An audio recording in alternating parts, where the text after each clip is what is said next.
السلام عليكم ورحمة الله وبركاته.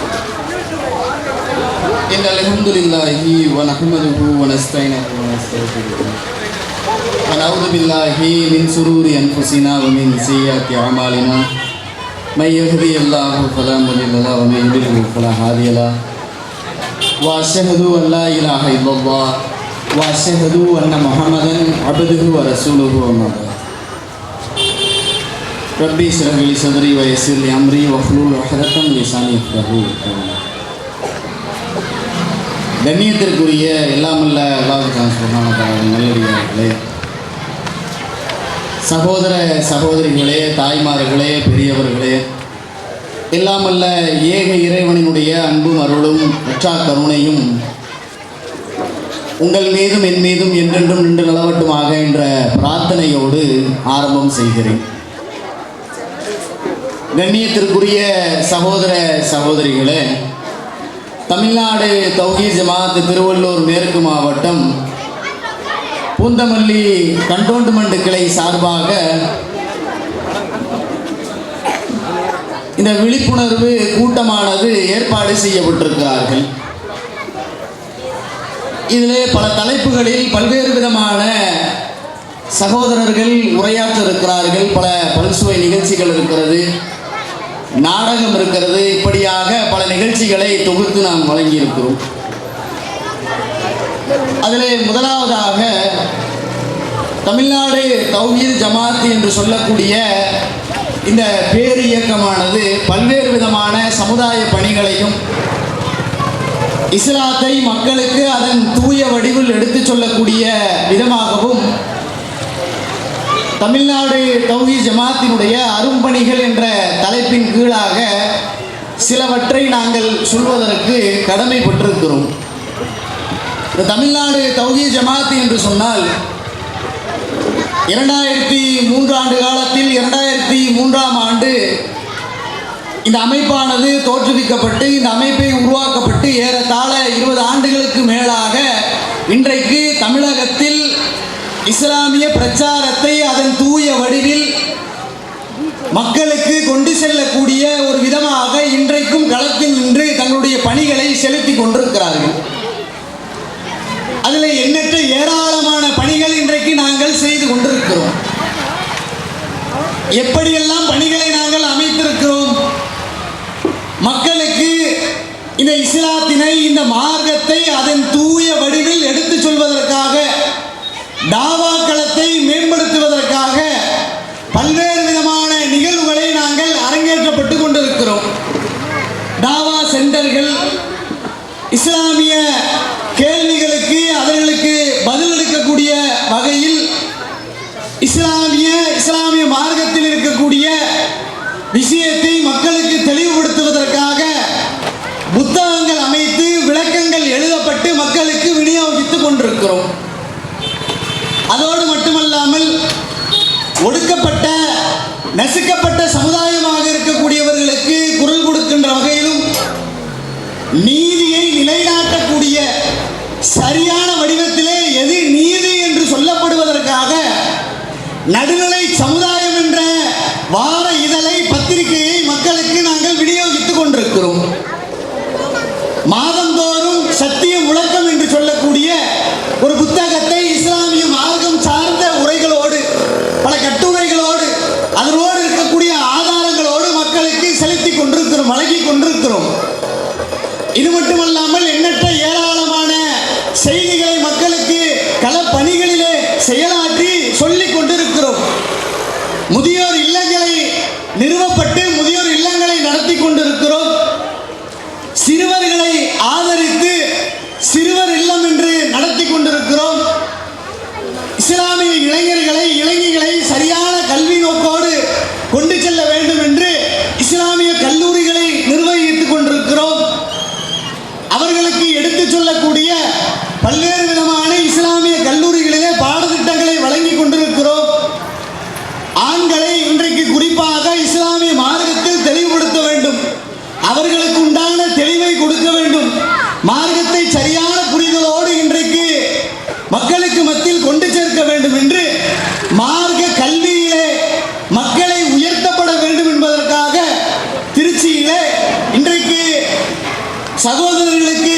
MISC என்று சொல்லக்கூடிய அந்த கல்வியங்களை இன்றைக்கு நிர்வகிக்கப்பட்டு கொண்டிருக்கிறோம். இஃபுல் மதரசா என்று நிர்வகித்துக் கொண்டிருக்கிறோம். இது மட்டுமல்லாமல் கல்வி மற்றும் என்று மக்களுக்கு பல்வேறு விதமான செய்திகள் கொடுத்திருந்தாலும் அநீதி இழைக்கப்பட்ட மக்களுக்கு ஆதரவாகவும் அநீதிக்கு எதிராக நீதியை செலுத்தக்கூடியதற்காகவும் பல ஆர்ப்பாட்ட களங்களை செய்து கொண்டிருக்கிறோம். பல போராட்ட களங்களை முன்னெடுத்திருக்கிறோம். இஸ்லாமிய அல்லாத சகோதரர்களுக்கு, தொப்புள் கொடி உறவுகளுக்கு, அவர்கள் கேட்கக்கூடிய கேள்விகளுக்கு நீங்கள் எங்களை நோக்கி எந்த கேள்வி வேண்டுமென்றாலும் கேட்கலாம். நீங்கள் கேட்கின்ற எந்த கேள்விகளும் எங்களை புண்படுத்தாது, எங்களுடைய மனங்கள் வருந்தாது, எங்களை நீங்கள் துன்பப்படுத்துவதாக நாங்கள் எடுத்துக்கொள்ள மாட்டோம். தாராளமாக இந்த மார்க்கத்தை பற்றி எங்களிடத்தில் பரஸ்பர அன்போடு நல்லிணக்கத்தோடு சேர்ந்து வாருங்கள். எங்களுக்கு மத்தியில் நீங்கள் கேள்விகளை கேளுங்கள். உங்களுக்கு உண்டான தெளிவுகளை நாங்கள் வழங்குகிறோம். இஸ்லாமிய மார்க்கம் இன்றைக்கு எதை போதிக்கிறது, மக்களுக்கு எதை சொல்லப்படுகிறது என்பதை எல்லாம் விளக்குவதற்காக இஸ்லாம் ஒரு இனிய மார்க்கம் என்ற நிகழ்ச்சிகளிலே தமிழகம் தோறும் நடத்தி கொண்டிருக்கிறோம். அதோடு மட்டுமல்லாமல் எங்க மக்களை இன்றைக்கு சீர்படுத்துவதற்காக தர்காக்கள் கிடையாது, மௌலூது கிடையாது, சந்தனக்கூடு கிடையாது, உருசு கிடையாது என்று இன்றைக்கு மார்க்கத்தின் பெயரால் வழிகட்ட நிலைகளில் சென்று கொண்டு இருக்கக்கூடிய எங்களுடைய சகோதரர்களை மீட்டெடுக்கக்கூடிய பணியில் இஸ்லாம் ஒரு எளிய மார்க்கம். மார்க்கத்தில் நீங்கள் எந்த சந்தேகம் அடைந்தாலும் சரி எங்களிடத்தில் கேள்வியை கேளுங்கள், நாங்கள் பதில் சொல்வதற்கு தயாராக இருக்கிறோம். உங்களுக்கு மார்க்கம் சார்ந்த எந்த கேள்விகளாக இருந்தாலும் சரி, இணை வைப்பை இஸ்லாம் ஆதரிக்கிறதா, மௌலூதை இஸ்லாம் ஆதரிக்கிறதா, சந்தனக்கூடுவை இஸ்லாம் ஆதரிக்கிறதா, எதுவாக இருந்தாலும் சரி எங்களிடத்தில் கேள்வியை கேளுங்கள், நாங்கள் உங்களுக்கான பதிலை தருகிறோம். இஸ்லாத்தை வாருங்கள். தூய வடிவில் இறை தூதர் நமக்கு எதை இறக்கி நம்மிடத்தில் இன்றைக்கு பரிமாறிக் கொண்டிருந்தார்களோ அதை சரியான முறையிலே பின்பற்றக்கூடியதை நம் இருவரும் சேர்ந்து செய்வோம் வாருங்கள் என்று இன்றைக்கு தமிழகம் முழுவதும் இஸ்லாம் ஒரு எளிய மார்க்கம் என்ற நிகழ்ச்சியை முன்னெடுத்து நடத்தி கொண்டிருக்கிறோம். இப்படியான பல்வேறு நிகழ்வுகள். அதோடு மட்டுமல்லாமல் இன்றைக்கு ஏற்படக்கூடிய பேரிடர் காலங்களை எடுத்துக் கொள்ளுங்கள். எந்த அளவிற்கு பேரிடர் காலங்கள் இருக்கிறது. பல மக்கள் எல்லாம் இன்றைக்கு அந்த இயற்கை பேரிடரின் பொழுது துன்பத்தில் இருக்கக்கூடிய நிலையை பார்த்தோம். நிக்சம் என்று சொல்லக்கூடிய புயல் வந்ததா இல்லையா? எவ்வளவு நாட்கள் ஆச்சு? மாதம் 2 ஆச்சு, 3 ஆச்சு. இன்றைக்கும் அதனுடைய தாக்கங்கள் சிறு சிறு இடங்களில் இருக்கிறது, சின்ன சின்ன இடங்களில். ஆனால் ஆரம்ப தொடக்கத்தில் எடுத்து பாருங்கள் எந்த அளவிற்கு தாக்கம் இருந்தது. வீடுகளில் இருந்து வெளியே வர முடியாத நிலை. இன்றைக்கு பல லட்சக்கணக்கான ரூபாய்கள் போட்டு காரில் இன்றைக்கு பல வசதிகளை செய்து வைத்திருந்த 4 சக்கர வாகனங்கள் தண்ணீரில் அடித்து செல்லப்பட்டன. இருந்தாலும் சரி வீட்டிற்குள்ளாக தண்ணீர் புகுத்தப்பட்டது. இயற்கையினுடைய அந்த சீற்றங்களில் பல மக்கள் சாப்பாட்டிற்கு தவித்தார்கள், பல மக்கள் தண்ணீரின்றி தவித்தார்கள். அவர்களுக்காக உதவி செய்வதற்காக தமிழ்நாடு தௌஹீத் ஜமாத் என்று சொல்லக்கூடிய இந்த பேர் இயக்கம் முதலில் குதித்தது. எங்கே பாதிக்கப்பட்ட மக்கள் இருக்கிறார்கள், எந்த தெருக்கள் பாதிக்கப்பட்டிருக்கிறது, யாருடைய சகோதரிகள் இன்னாரெல்லாம் பார்க்கல, எங்களை எதிர்க்கக்கூடியவர்களுக்கு கூட உதவிகளை நாங்கள் செய்கிறோம். வாருங்கள், எங்களை எதிர்க்கிறியா, பிரச்சனை இல்லப்பா, உனக்கு சேர்த்து நாங்கள் என்ன செய்கிறோம், உதவி செய்கிறோம். எங்களை எதிர்க்கக்கூடியவர்களுக்கு கூட நாங்கள் அன்பை விதைக்கின்ற விதமாக மக்களுக்கு களத்தில் இறங்கி களப்பணியே ஆற்றினோம். பல மக்கள் இன்றைக்கு கண்ணீர் மல்க பல பேட்டிகளில் சொன்னார்கள். இதோ இன்றைக்கு இருக்கக்கூடிய இந்த பூந்தமல்லி நகரத்தை நீங்கள் எடுத்துக்கொள்ளுங்கள், எவ்வளவு வலைதளங்களில் வந்தது, எவ்வளவு விதமான முகநூல் பக்கங்களில் பகிரப்பட்டது. அன்போடு எங்களை அரவணைத்துக் கொண்டார்கள் பாய்மார்கள், சகோதர சகோதரிகள் எங்களை அரவணைத்தார்கள், எங்களுக்கான உதவிகளை செய்தார்கள், உடையை வழங்கினார்கள், உணவை வழங்கினார்கள். கிட்டத்தட்ட 1000க்கும் மேற்பட்ட நபர்களுக்கு உணவை இன்றைக்கு தமிழ்நாடு தௌஹீத் ஜமாத்தின் சார்பாக இந்த கண்டோன்மெண்ட் கிளை சார்பாக வழங்கப்பட்டது. பல மக்கள் நம்மிடத்தில் ஆற தழுவி நம்முடைய கைகளை பிடித்து அழுகின்ற விதமாக பல செய்திகளை நம்மோடு பகிர்ந்து கொண்டார்கள். எந்த அளவிற்கு என்றால் கேட்டால், பாய் உங்கள்கிட்ட நீங்க இப்படி ஒரு உதவி செய்வீங்க நாங்க எதிர்பார்க்கல. உங்க மக்கள் எல்லாம் ஓடோடி வந்தாங்க, எங்களிடத்தில் அன்போடு பேசினார்கள், அரவணைப்போடு பழகினார்கள். ஒரு உதவி என்று கேட்கின்ற பொழுது எங்களுக்கான உதவியை வழங்கினார்கள். எங்களுக்கு என்ன சொல்றதுன்னே தெரியல. எங்களை யார் பேசிக் கொண்டிருந்தார்களோ, யார் எங்களிடத்தில் அன்பு பாராட்ட வேண்டும் என்று நினைத்தார்களோ அவர்கள் எல்லாம் வருவதற்கு முன்னதாக எதிரிகளாக உங்களை சித்தரித்தார்களே. நீங்கள் தான் முதலில் களத்திற்கு வந்தீர்கள், நீங்கள் தான் எங்களுக்கான உதவிகளை செய்தீர்கள். உங்களிடத்தில் நாங்கள் எந்த அளவிற்கு எப்படி நன்றி செலுத்த போகிறோம் என்றே தெரியவில்லை என்று பல மக்கள் நம்மிடத்திலே அந்த அன்பை பரிமாறிக்கொண்டார்கள், வார்த்தைகளை பரிமாறிக்கொண்டார்கள். இதுவெல்லாம் எதற்காக? தமிழ்நாடு தௌஹீத் ஜமாத் இன்றைக்கு மக்களுக்கு மத்தியில் சத்தியத்தை சொல்லக்கூடியதில் சற்றும் சமரசம் கிடையாது. சத்தியத்தை நாங்கள் சத்தியமாக எடுத்து சொல்ல வேண்டும். அதிலே பெற்றோர்கள் கிடையாது, உற்றார் உறவினர்கள் கிடையாது, ஏழை பணக்காரன் கிடையாது, நண்பன் கிடையாது. யாராக இருந்தாலும் இது சத்தியம்பா, இதுல சமரசம்லாம் கிடையாது. அப்படி எடுத்து சொல்லக்கூடிய இந்த தமிழ்நாடு தௌஹீத் ஜமாத் ஆனது மக்களுக்கு உதவுவதற்காக ஓடி போய் களத்தில் குதிச்சாங்க. பல கள சகோதரர்கள் நின்றார்கள், பல மக்களுக்கு உதவி புரிந்தார்கள். பல்வேறு விதமான பேரிடர் காலங்களில் அவர்களுக்கான துன்பத்தை துயர் துடைக்கக்கூடிய வேலையை செய்தார்கள். எதற்காக? இறை திருப்தி ஒன்றே போதும் என்பதற்காக. ஓட்டுக்காகவோ சீட்டுக்காகவோ நாம செஞ்சோம்னா 2 எம்எல்ஏ சீட்டு கிடைக்கும், 1 எம்பி சீட்டு கிடைக்கும், நாம செஞ்சோம்னு சொன்னா நம்ம ஜமாத்துக்கு மக்கள் கூட்டம் கூட்டமா வந்துருவாங்கப்பா, கிடையாது. எதற்காக செய்தோம், என்ன காரணத்திற்காக செய்தோம்? அல்லாஹ்வுடைய தூதரிடத்தில் சத்திய சகாபாக்கள் கேட்டார்கள், யா ரசூலுல்லாஹ், அல்லாஹ்வுடைய தூதரே, இஸ்லாம் என்றால் என்ன, இஸ்லாம்னா என்ன என்று கேட்கின்ற பொழுது அல்லாஹ்வுடைய தூதர், இன்றைக்கு இறை தூதர்களாக நாங்கள் இறை தூதரை நேசிக்கக்கூடிய மக்களாக இருக்கக்கூடிய நாங்கள் இன்றைக்கு அந்த செய்தியை சொல்வதற்கு பெருமிதம் படுகிறோம். ஏன்? அல்லாஹ்வுடைய தூதர் தெளிவாக சொன்னார்கள், அத்தீனுல் நசீஹா, இஸ்லாம் என்றால் பிறர் நலனின் மீது அக்கறை கொள்வது, நேசம் பாராட்டுவது, அன்பு செலுத்தக்கூடியது, மனித நேயத்தை வளர்க்கக்கூடியது. அத்தீனுல் நசீஹா, இஸ்லாம் என்று சொன்னால் பிறர் நலனின் மீது அக்கறை கொண்டு பிறர் நலனின் மீது பிறனுடைய நலனுக்காக செயல்படுவது. அந்த இறை தூதருடைய வார்த்தைக்காக இறை திருப்தியை பெற வேண்டும் என்பதற்காகத்தான் இந்த உலகத்தில் நாங்கள் உழைத்துக் கொண்டிருக்கிறோம். இதற்காக என்ன எதிர்ப்பு வந்தாலும் பிரச்சனை இல்லை, இதற்காக எப்படிப்பட்ட கஷ்டங்கள் சோதனைகள் வந்தாலும் பிரச்சனை இல்லை. இறை திருப்தி எங்களுக்கு கிடைக்கிறதா, இறைவனுடைய சுவனத்தை பெறுவதற்குண்டான ஒரு வாய்ப்பு இங்கே இருக்கிறதா, நாங்கள் தாராளமாக செய்வதற்கு இருக்கிறோம். இப்படியாக பேரிடர் காலங்களில் பல நேரங்களில் நாம் என்ன செய்திருக்கிறோம், மக்களுக்கு துயர் துடைக்கக்கூடிய கள பணிகளில் ஈடுபட்டு இருக்கிறோம். அதோடு மட்டும் முடிந்ததா? மருத்துவ சேவை, ஆம்புலன்ஸ் வசதி. இன்றைக்கு ஆம்புலன்ஸ் வசதி என்பது ஆங்காங்கே நடைபெறக்கூடிய விபத்துக்களை நம்மளால் பார்க்க முடிகிறது. கோர விபத்து, தாய்மார்களுக்கு ஏற்படக்கூடிய அந்த பிரசவ நேரத்தில் ஏற்படக்கூடிய அந்த இன்னல்கள், விபத்தில் சிக்கி கொண்டிருக்கக்கூடிய அந்த உயிரை மீட்டு நாம் என்ன செய்ய, அவருக்கு உண்டான அந்த செய்தி, அந்த செயலை மீட்டு மருத்துவமனைக்கு பத்திரமாக அனுப்பி வைத்தல், இலவச ஆம்புலன்ஸ்.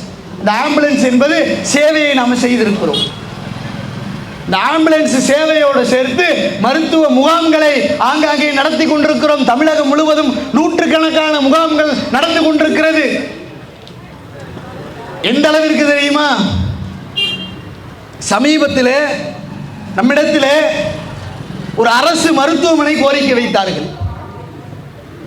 எந்த அளவிற்கு என்று கேட்டால், நம்மள்கிட்ட கால் செஞ்சு போன் செஞ்சு கேட்குறாங்க, பாய் எங்கள்கிட்ட ரத்தம் இல்லை, ஸ்டாக்கு முடிஞ்சு போச்சு, மக்களுக்கு கொடுப்பதற்குண்டான வாய்ப்பு எங்களிடத்தில் குறைந்து விட்டது. எங்களுக்கு அந்த விபத்தில் சிக்கி அந்த தாய்மார்களுக்கு பிரசவ நேரத்தில் பிரசவிக்கக்கூடிய அந்த இரத்த போக்கினுடைய நேரத்தில் அவர்களுக்கு ரத்தம் வழங்க வேண்டும். எங்களுக்கு அவசர இரத்த தானமும் தேவைப்படுகிறது. இரத்த தான முகாமையும் நீங்கள் என்ன செய்யுங்கள், ஏற்பாடு செய்து கொடுங்கள். எங்களுக்கு ஒரு மாதத்திற்கு 1000 கணக்கான யூனிட்டுகள் தேவைப்படுகிறது. ஒரு வருடத்திற்கு 1,20,000 யூனிட்டுகளுக்கு மேல் எங்களுக்கு தேவைப்படுகிறது. அதை நாங்கள் பூர்த்தி செய்ய வேண்டும் என்று சொன்னால் எங்களுக்கு இரத்த தான முகாம்களை நீங்கள் நடத்தி தாருங்கள். நாங்கள் ஒத்துழைப்பை தருகிறோம், எங்களுக்கு உண்டான அந்த உதவியை நீங்கள் புரியுங்கள் என்று கோரிக்கை வைக்கக்கூடிய நேரத்தில் இரத்த தான முகாம்களை அமைத்து நாம் அவர்களுக்கு உண்டான இரத்தத்தை தானமாக வழங்கக்கூடிய அந்த பணிகளில் ஈடுபட்டிருந்தோம். அவசர இரத்த தானம், எங்களை எதிர்க்கக்கூடியவர்கள் யாராக இருந்தாலும் சரி, எங்களிடத்திலே வெறுப்புணர்வை தூண்ட வேண்டும், நஞ்சை விதைக்க வேண்டும், இந்த சமுதாயத்திற்கு எதிராக பழியை போட வேண்டும் என்று யாராக இருந்தாலும் சரி, விபத்திலே சிக்கப்பட்டிருக்கிறாரா, அவருக்கு அவசரமாக ஒரு இரத்த தானம், ஒரு யூனிட் ரத்தம் தேவைப்படுகிறதா, தமிழ்நாடு தௌஹீத் ஜமாஅத் களத்தில் முதலில் இருக்கும். கோரிக்கை வைத்தவுடன் அவர்களுக்கு உண்டான அந்த பூர்த்திகள் செய்வதற்கு முதலில் போய் நிற்போம். எங்களை எதிர்க்கக்கூடியவர்களுக்கு கூட நாங்கள் கொடுக்கக்கூடிய இரத்தம் தான் இன்றைக்கு அவர்களுடைய உடம்பில் செயல்படக்கூடிய நிலை இருக்கிறது. வல்ல இறைவன் அப்படி எங்களை வைத்திருக்கிறான். இதுவெல்லாம் எதற்காக? இறை தூதர் அவர்கள் சொன்னார்களே, யார் ஒரு உயிரினத்தின் மீது, மக்களின் மீது கருணை காட்டவில்லையோ அவன் மீது இறைவன் கருணை காட்ட மாட்டான். அந்த கருணையினுடைய அடிப்படையில் தான் இரத்த தான முகாம்கள், அவசர இரத்த தானம் என்று பணிகளை நாம் செய்து கொண்டிருக்கிறோம். இன்னும் எண்ணற்ற ஏராளமான பணிகள், சத்தியத்தை எடுத்து சொல்லக்கூடிய நிகழ்ச்சிகள், பல்வேறு விதமான நிகழ்ச்சிகள், தர்பியாக்கள், நல்லொழுக்க பயிற்சிகள், தர்பியாக்கள். அது மட்டுமல்லாமல் பல மக்களுக்கு இந்த ரமலான் காலத்தில் சகர் நேர நிகழ்ச்சி என்று மார்க்கத்தை ஊட்டக்கூடியது. இப்படி பல நிகழ்ச்சிகளை என்ன செய்து கொண்டிருக்கிறோம்? தமிழ்நாடு தௌஹீத் ஜமாஅத்தின் சார்பாக வழங்கி கொண்டிருக்கிறோம். ஏதோ இந்த வெறுமன இந்த சமுதாய விழிப்புணர்வு இந்த கூட்டத்திலே சொல்லிவிட்டு கடந்து விடலாம் என்று பார்த்தால் முடியாது. எண்ணற்ற ஏராளமான லிஸ்ட் இருக்குதுங்க, முடிக்கவே முடியாது. அவ்வளவு பணிகள் செய்து கொண்டே இருக்கிறோம். இதுவெல்லாம் எதற்காக? படைத்தவனினுடைய நன்மையை எதிர்பார்ப்பதற்காக, படைத்தவனினுடைய திருப்தியை எதிர்பார்ப்பதற்காக. இன்றைக்கு களத்தில் நின்று இந்த மக்களுக்கு பல சமுதாய பிரச்சனைகளாக இருந்தாலும் சரி, அநீதிக்கு எதிராக குரல் கொடுக்கக்கூடியதாக இருந்தாலும் சரி, நீதியை செலுத்தக்கூடியது தமிழ்நாடு தௌஹீத் ஜமாஅத் இருந்திருக்கிறது. இறை தூதர் அவர்கள் சொன்னார்களே, அநியாயக்கார ஆட்சிக்கு முன்னதாக சத்தியத்தை எடுத்து சொல்வதுதான் சிறந்தது. நீதியை செலுத்த வேண்டும். அநியாயத்தின் எதிராக இன்றைக்கு பல மக்களுக்கு பொதுக்கூட்டங்கள், போராட்ட களங்கள், ஆர்ப்பாட்ட களங்கள், இப்படி பல தர்பியா நிகழ்ச்சிகள், உள்ளரங்கு நிகழ்ச்சிகள், பயான்கள், மக்தப் மதரசாக்கள், மருத்துவர் அணி என்று ஒரு அணியை நியமித்து அந்த அணிகளுக்கு கீழாக பல செயல்பாடுகள், மாணவர் அணி என்று நியமித்து மாணவர் அணிக்கு கீழாக பல செயல்பாடுகள், கல்வி விழிப்புணர்வு நிகழ்ச்சிகள். ஒரு சமுதாயத்தினுடைய மாற்றம் என்பது கல்விதான் என்று இன்றைக்கு நிர்ணயிக்கப்பட்டிருக்கிறது. ஒரு சமுதாயத்தினுடைய முன்னேற்றம் என்பது கல்வி. அந்த கல்வியை இஸ்லாமிய மார்க்கத்திற்கு சரியான முறையிலே வழங்க வேண்டும். என்ன செய்வது? எப்படி வழங்குவது? கல்வி வழிகாட்டி நிகழ்ச்சி என்று ஒன்றை போட்டு விடுவோம். கல்வி வழிகாட்டி நிகழ்ச்சி, வரக்கூடிய பொதுத் தேர்வுகளில் அதிக மதிப்பெண்களை பெறுவது, அதுக்கு ஒரு நிகழ்ச்சி. இப்படி மாணவர் அணி என்று போட்டு மாணவர் அணிக்கு கீழாக என்ன செய்து கொண்டிருக்கிறோம்? பல கல்வி வழிகாட்டி நிகழ்ச்சிகளை, கல்வி சம்பந்தமான நிகழ்ச்சிகளை முன்னெடுத்து கொண்டிருக்கிறோம். ஏன், எதற்காக? இன்றைக்கு பார்க்கிறோமா இல்லையா? பொருளாதாரத்திலையும் இருக்கக்கூடிய கல்வியிலையும் ஆக பின்தங்கிய சமூகம் இஸ்லாமிய சமூகம். அவர்களை சரியான முறையில் அவர்களுடைய அறிவு சுடரை ஏற்றக்கூடிய வகையிலே, அவர்களுடைய அறிவை தீட்டக்கூடிய வகையிலே மிக கூர்மையாக தீட்ட வேண்டும் என்று சொன்னால் கல்வியை சரியான வகையிலே அவர்களுக்கு புகுட்டப்பட வேண்டும். அதற்காக பல கல்வி வழிகாட்டி நிகழ்ச்சிகள், பல கல்வி சார்ந்த நிகழ்ச்சிகள், இப்படியாக பல நிகழ்ச்சிகளை நாங்கள் செய்து கொண்டிருக்கிறோம். இதுவெல்லாம் எதற்காக சொல்லுகிறோம்? இந்த கூட்டம் ஆரம்பிப்பதற்கு முன்னதாக எதற்காக இது சொல்லப்படுகிறது? தமிழ்நாடு தௌஹீத் ஜமாஅத்தை பற்றி இன்றைக்கு ஒரு சில நபர்களுக்கு அறிந்திருந்தாலும் கூட சில நபர்கள் அறியாமல் இருப்பார்கள். ஏதோ முஸ்லிம் கூட்டம் போல இருக்கு, கூட்டம் போட்டு என்ன பேச போறாங்கன்னு தெரியல என்று ஜமாஅத்தை பற்றி எதுவும் தெரியாமல் பார்க்கக்கூடியவர்களுக்கு ஒரு செய்தியை கொண்டு போய் சேர்க்க வேண்டும். நாங்கள் என்ன செய்து கொண்டிருக்கிறோம்? மக்களுக்கு களத்தில் நின்று சத்தியத்தை சொல்லக்கூடிய தாவா களத்தை எடுக்கக்கூடிய முதன்மையான பணியை செய்கிறோம். பல்வேறு விதமான உதவிகரங்களை நீட்டுகிறோம், வாழ்வாதார உதவிகளை கொடுக்கிறோம், மருத்துவ உதவிகளை செய்கிறோம். இப்படியாக பல்வேறு விதமான நிலைகளிலே தமிழ்நாடு தௌஹீத் ஜமாஅத்தானது களத்திலே முதலாவதாக நின்று மக்களுக்கு செய்யக்கூடியதாக இருக்கிறது என்பதை விளங்க வைப்பதற்காகத்தான் தமிழ்நாடு தௌஹீத் ஜமாஅத் அரும்பணிகள் என்ற தலைப்பின் கீழாக இன்றைக்கு நாம் இதை சொல்லி இருக்கிறோம். இதுவெல்லாம் எதற்காக? பல மக்கள் இதை கேட்டு பயனடையக்கூடிய வகையில் இது அமையும் என்பதற்காக நாம் இன்றைக்கு பேசிக் கொண்டிருக்கிறோம். எனவே நாம் பேசப்பட்ட இந்த நிகழ்வுகள் ஆங்காங்கே கேட்டுக்கொண்டிருக்கக்கூடிய சகோதர சகோதரிகள், உங்களுக்கு ஏதேனும் தேவையாக இருந்தால், அவசர இரத்த தானமோ அதுபோல் ஆம்புலன்ஸ் வசதியோ இது போன்று பல்வேறு நிகழ்ச்சிகள் இருந்தாலும் சரி, அதற்காக தமிழ்நாடு தௌஹீத் ஜமாஅத்தை நீங்கள் தாராளமாக பயன்படுத்தி கொள்ளலாம் என்று சொல்லி என்னுடைய இந்த தமிழ்நாடு தௌஹீத் ஜமாஅத்தினுடைய அரும்பணிகள் என்ற இந்த உரையை முடித்துக் கொள்கிறேன். வாகிருதவானா அல்ஹம்துலில்லாஹி ரப்பில் ஆலமீன். அஸ்ஸலாமு அலைக்கும் வரஹ்மத்துல்லாஹி வபரகாத்துஹு.